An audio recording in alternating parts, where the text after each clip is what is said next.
Hey everyone, welcome back to another error video. In this video, we are going to fix Thermomix error code C625.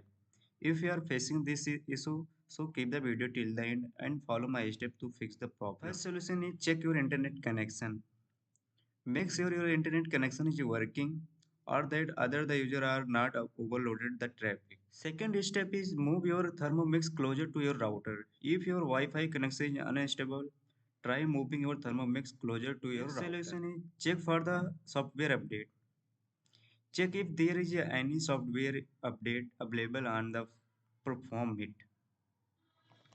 Next solution is restart the Thermomix. Switch off your device and plug it and leave it off for a few minutes. Plug it back in and restart. If the error persists, then check for the overloaded. This error might be occur if the Thermomix was overloaded or if our very touch ingredient was being blended. Ensure you are not overloading the mix bowl or and try using smaller. If none of the solution working, then try to contact the support team. I hope this video is useful for you.